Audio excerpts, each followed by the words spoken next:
Could we be on the verge of becoming a country of bullies here in New Zealand? 1 in 5 people are being bullied in workplaces throughout the country right at the moment. And 3/4 of victims will suffer post-traumatic stress and will still be suffering 5 years after the incident. The cost to our productivity must, you would think, be huge. International bullying experts are converging on Auckland to discuss the issue. One of them is Professor Stahl Einarsson. Thank you very much for joining us this morning. Is there bullying between professors who study this at conventions? Well, I think some of us may have met about 10 years ago, and then we made a decision. Well, there is competition in academia, but we decided that we will try to stay out of that and to be collaborative. I think we've done well, that well. Yes, and it would be very ironic if there was bullying amongst you. But your study shows there are very few workplaces that are without bullying. I don't think I've seen anywhere this far. It varies from sector and occupation. It varies between workplaces. It varies between departments. But the total bully-free environment is difficult to find. Why is it that some organizations are worse for bullying than others? Because presumably, if we know the answer to that, we can work out how we can stop it. In some cases and organizations, there are anti-forces which are stronger. So management will stop you if you go over the line. Colleagues will stop you if you go over the line. But the anti-forces are very weak. So that's one thing. The other thing is that the way you organize work seems to have something to do with it. So what you do in the first instant is, or what you're saying is, some workplaces are more likely to accept it or turn a blind eye to it. Yeah, that's correct. Well, most people imagine, when you first think about it, that bullying happens between those people with power against those people without. But very often it happens amongst peers in organizations, doesn't it? Well, that does differ a bit between countries, but all over I would say that it's half and half. So half of the cases are between peers and half of the cases are between managers and subordinates. But then again, managers are typically 15% of a workforce.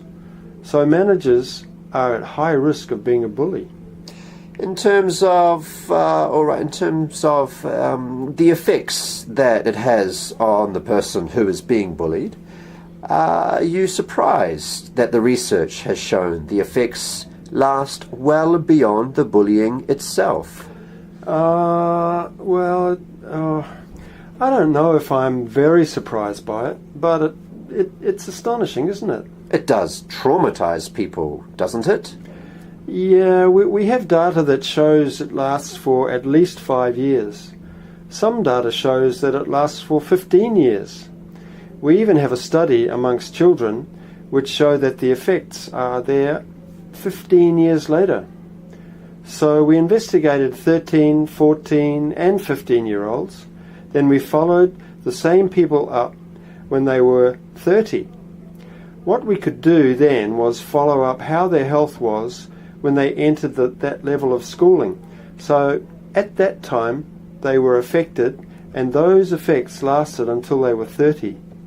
Now we'll follow up next year when they're 40. So let's see how that goes. There are people who will be listening to us now, watching us now, who are being bullied.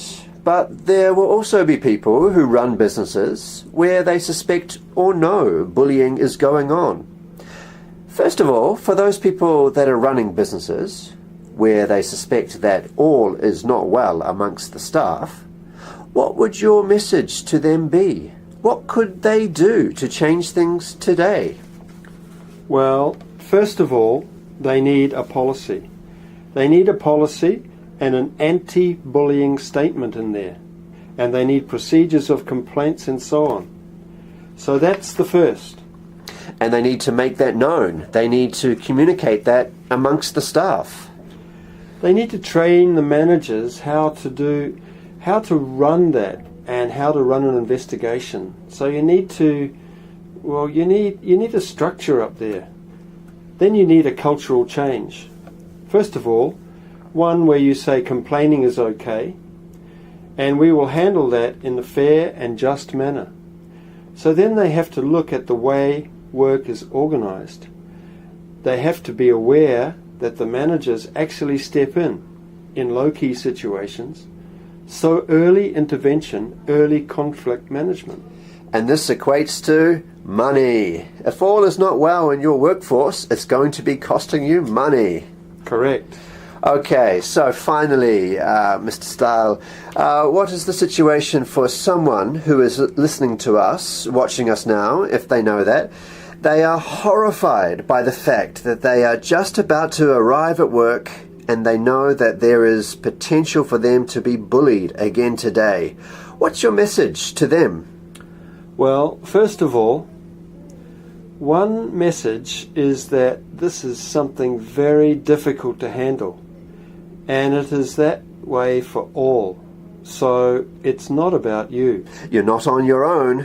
No, you're not on your own. And many people feel that this is some kind of situation that they wouldn't anticipate.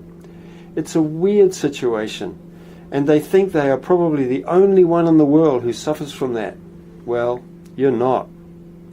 The pressing message is, so it's very difficult to cope with it. The positive message is no one can... That's so good. No one can. Oh well, thank you, Professor Stahl. Thank you so much for joining us and fascinating stuff. Professor Stahl Einasen, expert in workplace bullying.